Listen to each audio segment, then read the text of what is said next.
Hi friends, it's Taylor. Welcome back to the channel. Today we are doing my budget review for November. As always, we're going to start with my spending trends, and in October I spent $2,245.62, and this month I spent $3,049.91, and that is because I paid off a lot of debt, which we will get into once we head over to my budget in a little bit. Next, we're gonna head over to my accounts, and before we look at my net worth, I am just going to refresh all just to make sure there's no more last minute things. My 401k did go up a little bit just by sitting in the account, so that's awesome. As for my loans, you all will notice that I created a manual student loan account for NailNet.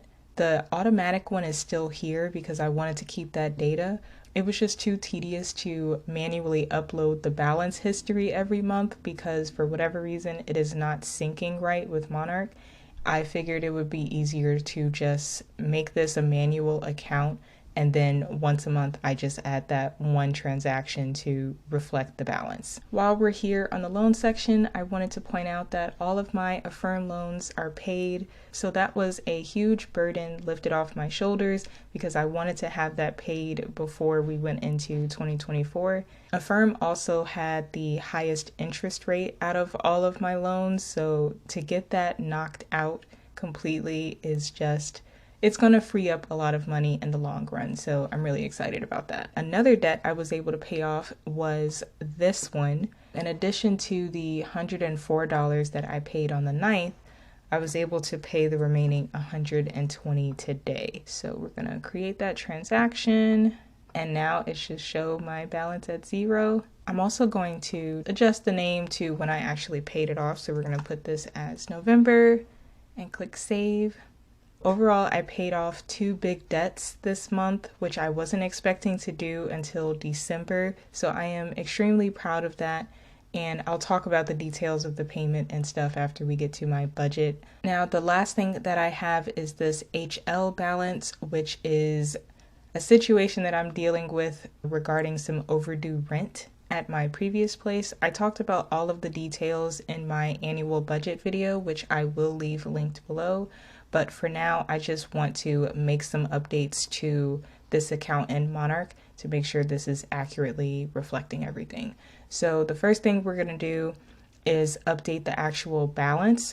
So I originally thought it was $15,350, but it is actually $15,996.49. But there's also an additional $605.02 in fees. The fees are unavoidable, unfortunately, bringing us a total of $16,601.51. So that's about $1,300 more than I expected, but it is what it is. Now, looking at my net worth is going to be a little tricky because all of the monthly budget reviews that I've been doing have not been including this rent balance debt, which I just recently found out about and now have to financially plan for. So in order to keep things from getting too confusing, I am just going to look at the numbers that exclude the rent balance. Starting with my cash, my total account holdings went up about $240. As for my investments, last month it was $612.69, and this month it went up to $673.31. Now for my loans, last month my balance was $16,354.72, and this month it went down to $15,634.86. That is amazing progress, and I am super grateful to have the capacity to do that without sacrificing the other things that I have going on. Next, we're going to head over to the recurring tab and make sure everything came out this month. So for my groceries, I have decided to add that as a recurring expense in my calendar. I'm going to skip ahead to December so you see what I mean. I buy groceries on a weekly basis, and I've decided to give myself a budget of $80 a week. And so that's why I have this recurring amount here. And I just think that's going to be so helpful when I'm calculating the rollover that I need for the next month, because I haven't been including my groceries in that. Going back to November, everything came out, and thanks to one of you amazing supporters in my community, you used my referral link and subscribed to Monarch, so I don't have to pay for Monarch this month. So whoever you are, thank you for doing that, because that gave me extra money that I could put towards my debt. Now we're gonna head over to my transactions. Normally during this time, I would review all of my work trips and request all of that into the system. But because I didn't have to do that except for one time this month, and I already got the reimbursement, we can go ahead and move on. We're here on the budget page, and we're going to review my income and spending for the month, starting with my income. So I got the usual $32.55 from my job, and I rolled over $350 from last month. Although this says $349, the number that I usually pay attention to is the one down here that summarizes it. And so I had to make this say $349 in order for this to say $350. This is a bug in Monarch, and hopefully they get it resolved soon. Next, I have potential. I paid someone $15 earlier this month, and all they were doing was paying me back. So that's here, and those two cancel each other out. And then for business income, I actually got $37 this month from my online shop. I appreciate you all so much. Thank you for supporting my small business. Please do stay tuned for 2024 because I have a lot more things to sell on my shop, and I'm pretty sure you all are excited to see what I have. So that brings this month's total income to $3,656 that I had to work with. Yes, Coda. I'm trying to record. So moving on to needs, I have my rent and utilities, which was the usual $983. Stop. I'll play with you when the video's done. I spent $326 on groceries. I actually did buy groceries yesterday, but I have a feeling the transaction won't show up in Monarch until December. We're just going to work with the actual numbers that I have right now in Monarch. For household, I spent $44. For my phone bill, which is with Mint Mobile, that is billed once every 3 months, and that was $83. For transportation, I spent $48, which is about $7 less than I usually spend. I spent $144 on Coda, which does include his $58 in insurance, and I might actually split this into two categories so that I can see his insurance on one line item and then all of the food and supplies that I buy for him in a month on a separate line item. But moving on to wants, for therapy, I only paid $40 out of $80, and that is because I only paid for one session this month. For health and wellness, I spent $84. For personal subscriptions, I spent $10, and that is because I didn't have to pay the $15 for Monarch. Once again, thank you for the person who used my link to subscribe to Monarch. I spent $53 on business. Coda. I am so sorry, y'all. I spent $53 on business because I decided to renew my Canva Pro subscription, and later on in 2024, I will try to switch that to an annual subscription so that I save a lot more money in the long run. For restaurants, I spent $64, and then there is the gifts and loans that I mentioned earlier at $15. Moving on to wealth, I paid $204 to debts, and that includes the DP debt that I showed on the the accounts page rather, and also my business membership, which I'm considering as a debt, as I said before. I spent $63 on my minimum loan payments, and that was about $48 for a firm, as well as my student loan, and that minimum payment is $15. And then for the big one here, which is my extra debt payments, I realized that I had the money to pay off that last Affirm loan. We'll see it when we get down to the page, but I withdrew from some of my savings in order to make that lump sum payment, because by paying early as a lump sum, I ended up saving over $150 in interest that I would have had to pay had I not paid early. So this was one of those things where it just made sense to pay it off early because I had the money and I wasn't putting myself in a bad situation to do it. and I saved myself some money in the long run. For Acorns, their monthly subscription fee is $1, and then for contributions, this is just the amount that I transferred to my Acorns. I talked about this in my zero-based budget video. Basically, this is a placeholder category so that I'm telling Monarch that this $5 had a job instead of it just sitting in the top right. If you want to learn more about how Monarch looks at those types of transactions, you can definitely check out the video. I do have a category for moving expenses because I paid for some application fees and things like that this month, which unfortunately did not work out because of the rent balance situation, but it is what it is. And then for auto, this payment actually kind of frustrates me, but long story short, in order to take my driver's test, I had to provide the car. But because I didn't have anyone's car I could use, and I couldn't go through a traditional rental car agency like Enterprise, I had to pay a driving school to let me rent the car for the test. But then on top of that, I didn't even get to take the test this month due to some very crazy shenanigans. So hopefully I can take the test in December and get my license and be over with it, because I feel like this driver's license thing has been just dragging out for years now, and it's quite sad, and I'm ready to get my license. And now we're going to move over to my savings. So I deposited $75 into my taxes and bill sinking fund. For my moving fund, I actually withdrew from that today because I thought I was going to have to use it, but turns out I didn't. Regardless, we still need to update this in Monarch, so we're just going to put -60. And then for Coda, I put $45 in his sinking fund, $70 in the health sinking fund, $55 into gifts. Even though I'm going to be purchasing gifts soon, Capital One does reward us with compounded interest just for having the money in the account.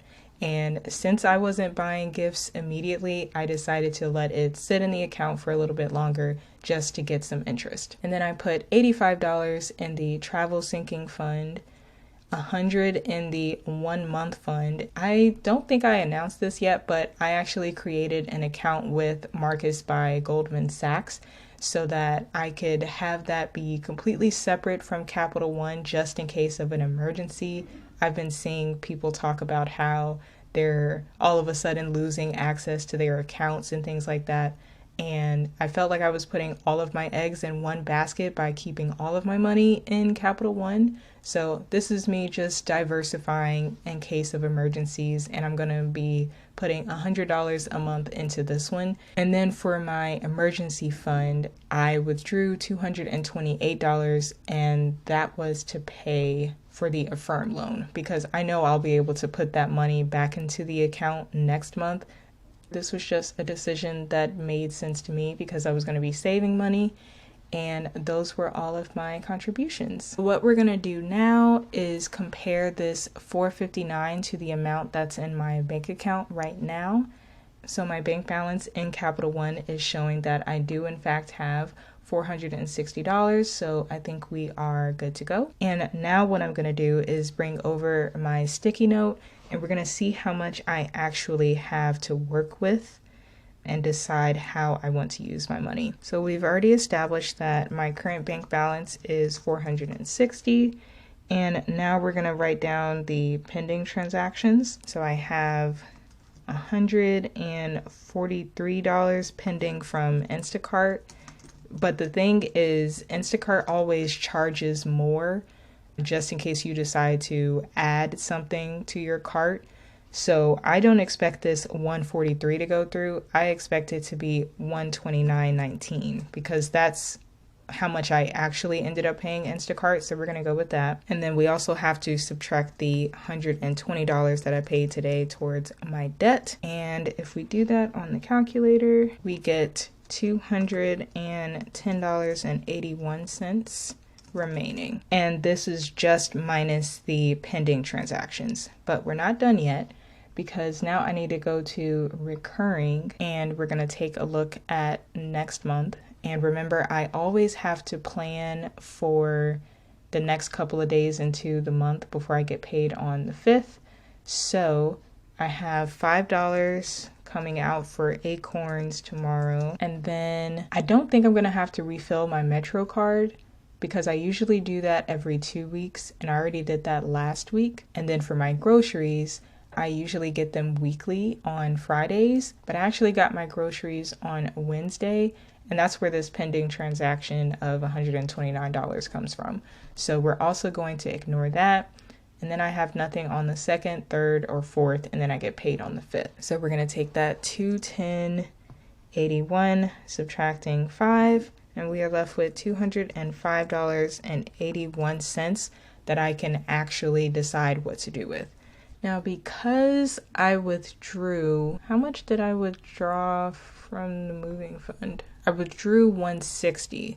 I think I want to put that $160 back in the account since I don't need it right now. So we're going to put $160 back into the moving fund, and that leaves us with $45.81. And let's take a look at my other bank balances actually.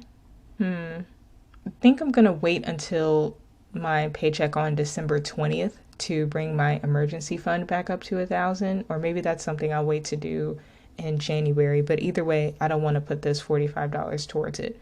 What I'm going to do is just take this $45 and spend it on myself, because I am trying to get in the mindset of rewarding myself when I am staying on track with my budget and I'm paying off debt and I'm reaching my savings goals. I will just wait until a few more days in December before I actually use this money, but I'm glad that I did this here because now I know exactly where my money is going. And it's kind of crazy when you look at it because we're starting with $460, but $45 of that is what I can actually spend. So I highly suggest you all actually do this with your bank at the end of the month. See the pending transactions, see what's coming up in the next month, and see how much you can actually spend in terms of your free money, or if you want to put that towards savings or debts. Next, we're going to head over to my cash flow. And it looks like this month I saved 7.8%. I spent about 50% on needs, which is what I like to stick to,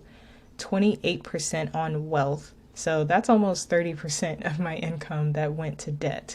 It's kind of crazy when you look at it this way. 8% on wants, and then 6.7% on other. The last thing that we're going to do as part of my monthly budget is add in my projections, which I did briefly talk about in another video. But until I do a complete video on this spreadsheet, we are just going to input my numbers for November, which is just this section highlighted in brown throughout the columns. I realized some of the numbers down here in the forecast were off, so I just edited those really quick. That's why the chart may look a little different.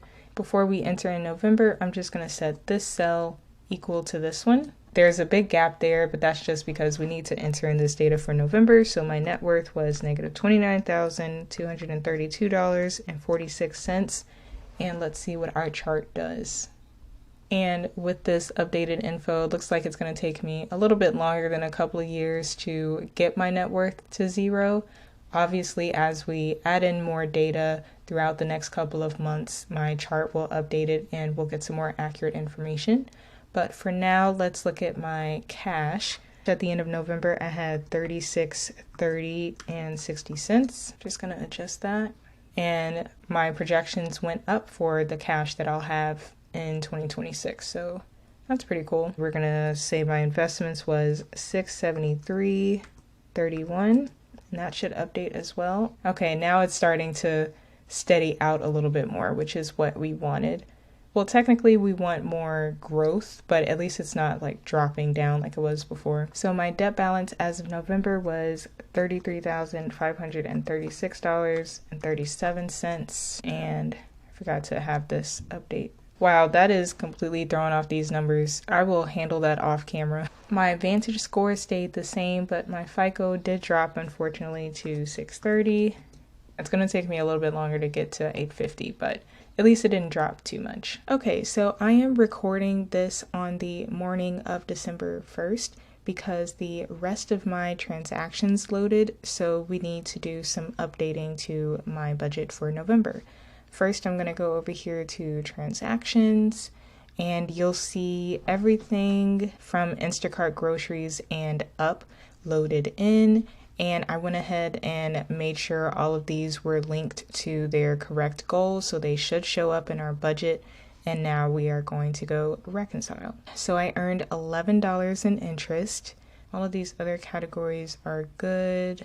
I'm ignoring the one because it's not affecting the total here. I have 330 and then 5, so we're just gonna ignore that. This now goes up to 76. I'm gonna hop into the moving line item so you all can see the cash flow here. So for November, I contributed 100, I withdrew 60, but then I earned $7.49 in interest, and that leaves us with $52.51, and the budget just rounds that up to the nearest dollar.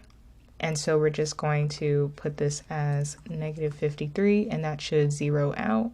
Awesome. And everything else is good. And as I've explained before, this next month's rollover line item refers to the balance in my bank account on the last day of the month and or the first day of the next month. And I know this 330 is right because when I go to accounts, it says $330 here. So that is accurate, and there's really nothing else that I need to do in Monarch, but I know that my spending is going to be a little bit different than when I recorded the earlier part of this video, and also because I earned some more interest and things like that, my net worth probably got a little skewed, so I will have to update my financial planner so that way we have a more accurate picture of my spending. Alright everyone, that is it for today's video. I hope you found it helpful. I'll be leaving links to everything in the description below, and if you have any questions, be sure to leave a comment. Thank you so much for watching, and thank you for your support on my shop, and I'll see you in the next one.